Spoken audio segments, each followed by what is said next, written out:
Hello students, আমি রম্মানী মিত্র। আচার্যর class 9-এর জীবন বিজ্ঞান ক্লাসে তোমাদের স্বাগত। আজকে আমরা আলোচনা করব দ্বিতীয় অধ্যায় নিয়ে। দ্বিতীয় অধ্যায়ের প্রথম অংশটুকু নিয়ে আমরা আমাদের ক্লাস শুরু করব। তো চলো আর দেরি না করে আজকের ক্লাস শুরু করা যাক। আমাদের দ্বিতীয় অধ্যায় হলো জীবন সংগঠনের স্তর। আর জীবন মানেই হলো কি জীব, অর্থাৎ জীবদের সাথে জীবন, এই কথাটা রিলেটেড। জীবদের দেহ কি হয়? কোষ দিয়ে তৈরি হয় এবং এই কোষের মধ্যে বিভিন্ন রকমের যৌগ থাকে, যেই যৌগগুলির ভূমিকা জীবন ধারণের জন্য অনস্বীকার্য। এই যৌগগুলিকে আমরা প্রধানত দুটো ভাগে ভাগ করতে পারি। একটা হলো অজৈব যৌগ, আরেকটা হলো জৈব যৌগ। আজকে আমরা বিভিন্ন রকম অজৈব যৌগ সম্পর্কে আলোচনা করব, যেগুলো আমাদের জীবেদের জন্য অত্যন্ত গুরুত্বপূর্ণ। প্রথমেই আমরা আলোচনা করব জল। আমরা জানি যে জলের আরেক নাম জীবন।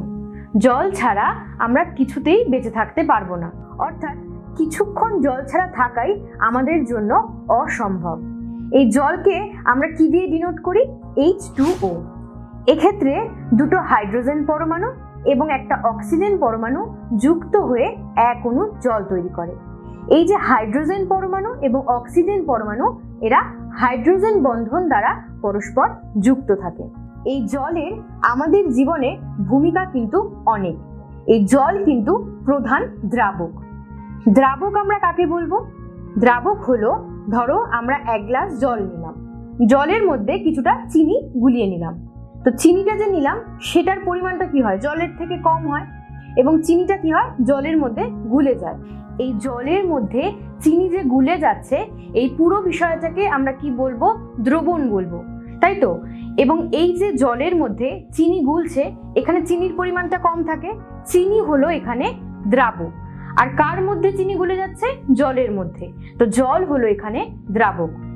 এবার এই জল উদ্ভিদের ক্ষেত্রে আমরা জানি সালোক সংশ্লেষে ব্যবহার হয়, তাছাড়াও তাদের খাদ্য পরিবহনের ক্ষেত্রে, রসের উৎসতে কিন্তু এই জলের ব্যবহার হয়। যে সমস্ত জনন কোষ জলে সাঁতার কাটতে পারে, তাদের নিষেকেও কিন্তু সাহায্য করে জল। প্রাণীদের ক্ষেত্রে এই জল রক্ত সংবহনে, রেচনে বিভিন্ন ভূমিকা কিন্তু পালন করে। জলের পরে আমরা আসব অ্যাসিডে। আমরা জানি অ্যাসিড কিন্তু স্বাদে টক হয়। অ্যাসিড জলীয় দ্রবণে নীল লিটমাস পেপারকে লাল করে। এই লিটমাস পেপার কি? তোমরা কি সেটা জানো?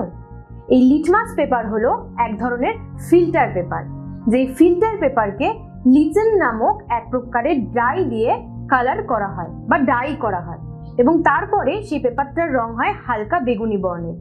এই পেপারটা দিয়ে আমরা কোনো দ্রবণ অ্যাসিড না ক্ষার সেটা চিনতে পারি। এই অ্যাসিড জলীয় দ্রবণে H+ আয়ন উৎপন্ন করে এবং এরা কিন্তু ইলেকট্রনও গ্রহণ করতে পারে। অ্যাসিডের মধ্যে অ্যামাইনো অ্যাসিডস একটা অন্যতম অ্যাসিড। এই অ্যামাইনো অ্যাসিডস দিয়েই কিন্তু প্রোটিন তৈরি হয়। HCl মানে হাইড্রোক্লোরিক অ্যাসিড। এই হাইড্রোক্লোরিক অ্যাসিড কি করে? আমরা আমাদের খাবারের মাধ্যমে অনেক জীবাণুকে আমাদের দেহে প্রবেশ করিয়ে ফেলি। সেই সমস্ত জীবাণুদের ধ্বংস করতে কিন্তু সাহায্য করে অ্যাসিড। এছাড়াও প্রোটোপ্লাজমের pH বজায় রাখতে সাহায্য করে এই অ্যাসিড। আর রক্ত এবং মূত্র এদের pH বজায় রাখতেও কিন্তু অনেক সাহায্য করে অ্যাসিড। অ্যাসিডের পরে আমরা জানবো ক্ষারের কথা। ক্ষার কি? ক্ষারের স্বাদ কিন্তু কষা প্রকৃতির হয়। ক্ষার জলীয় দ্রবণে OH- আয়ন উৎপন্ন করে। এই ক্ষার কি করে? লাল লিটমাস পেপারকে নীল রং করে। এই ক্ষারও কিন্তু আমাদের দেহের প্রোটোপ্লাজমের pH রক্ষা করতে এবং রক্ত ও মূত্রের pH রক্ষা করতে সাহায্য করে। আমাদের দেহে যেমন অগ্ন্যাশয় রস, পিত্তরস, এই যে রসগুলো এরাও কিন্তু ক্ষারীয় প্রকৃতির হয়। এবার আমরা আসব লবণে। লবণ কি করে তৈরি হয়? এই যে ক্ষার এবং অ্যাসিড এরা পরস্পর বিক্রিয়া করে কিন্তু লবণ তৈরি করে। NaCl, NaI, সোডিয়াম বাইকার্বনেট এরা কিন্তু সমস্তই লবণের উদাহরণ। এই যে NaCl, এই NaCl কিন্তু আমাদের দেহ তরলের একটা অন্যতম অংশ। তারপর হলো সোডিয়াম আয়োডাইড। এই সোডিয়াম আয়োডাইড আমাদের খাদ্য লবণ, মানে যে লবণটা আমরা খাই তার মধ্যেই থাকে। এই সোডিয়াম আয়োডাইড কি করে? থাইরক্সিন হরমোন তৈরির সময় সেখানে আয়োডিনের যোগান দিতে সাহায্য করে। সোডিয়াম আয়ন, পটাশিয়াম আয়ন এরা আমাদের দেহে জলের ভারসাম্য নিয়ন্ত্রণ করতে, স্নায়ু উদ্দীপনা প্রবাহিত করতে সাহায্য করে। ক্যালসিয়াম ফসফেট সে কি করে? সে আমাদের দেহে হাড়, দাঁত ইত্যাদি গঠনে গুরুত্বপূর্ণ ভূমিকা পালন করে।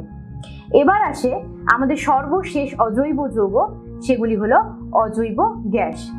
তিনটি অজৈব গ্যাস খুব গুরুত্বপূর্ণ। কি কি? অক্সিজেন, কার্বন ডাই অক্সাইড আর নাইট্রিক অক্সাইড।